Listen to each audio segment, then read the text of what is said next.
Hey guys, thanks for stopping by and checking out Pure Dating again.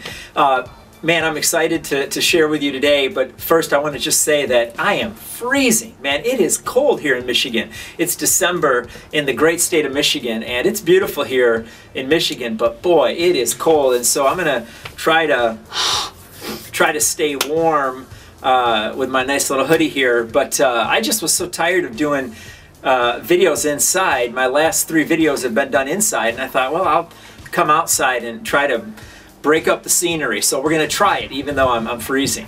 I want to ask you a question in this video. What is the greatest pain that you've experienced? I think for a lot of you, you would probably say losing your mom or your dad through a divorce.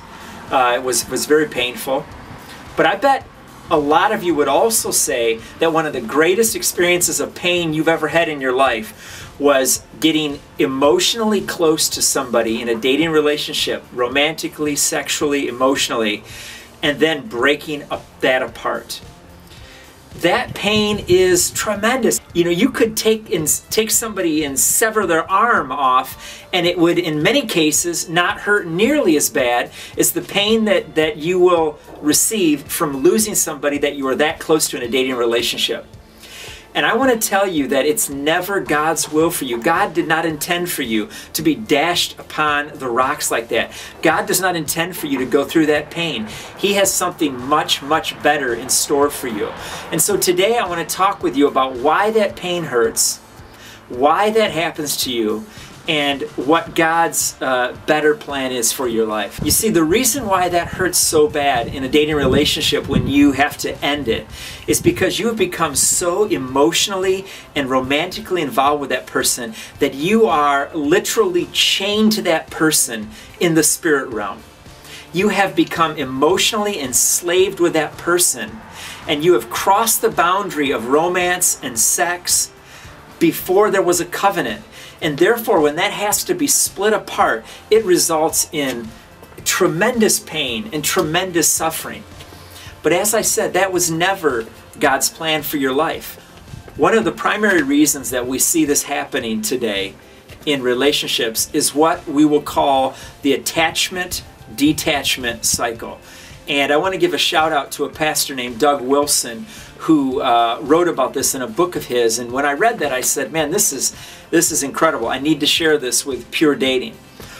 You see, from a young age, you have been trained, you have been manipulated in your mind to date and then break it off, and then date and break it off, and date and break it off. This starts even when you're a kid in kindergarten, first grade, when people joke about who's your boyfriend, who's your girlfriend. This might seem innocent and you know, just kind of fun almost. It's no big deal, man. We date this person and then we break up, and then we date this person and we break up. But what is happening is actually very insidious. You are creating a mindset and a habit in your life that will, in many cases, be carried forward into marriage. And this attachment-detachment cycle goes right into the marriage covenant. So people get married and things aren't going well. They don't, quote, feel right about the marriage anymore. And so what do? They detach. And then they will eventually reattach to somebody else, and then they will detach again.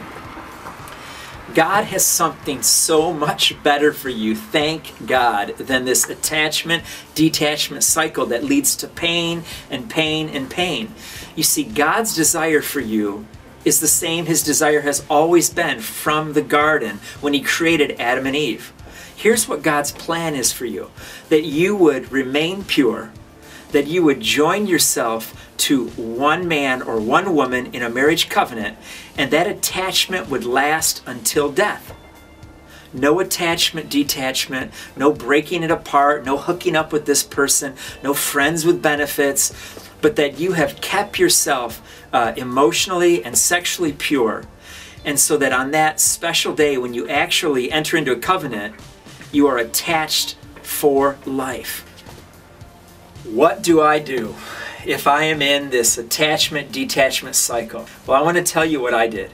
I made a determination that I would never again get into a dating relationship casually and simply for the joy, for the sparks, for the romance, for the sexual pleasure.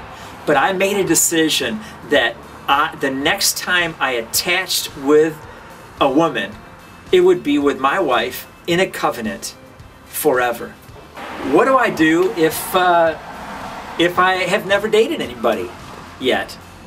Well, I want to tell you that if you've never got into this attachment, detachment game, God bless you. You don't want to get into it. You might look at your friends and you see people talking about dating and how awesome it is. And maybe people joke with you that, oh, you're such a nerd that you're not having sex, you're not dating. Listen, the road they're on leads to pain and destruction. How do I know that? Because I walked on that road. I lived in that world for many, many years. I want to tell you right now that if you have not yet sexually and emotionally attached to somebody, then you're blessed. And you need to just do the same thing I talked about earlier. Make a decision, make a determination in your heart that you are not going to attach with somebody until it is a marriage covenant. And I'm going to tell you right now that if you will make that decision, God will strengthen you, He will empower you, and He'll help you to make it. And it's going to be awesome.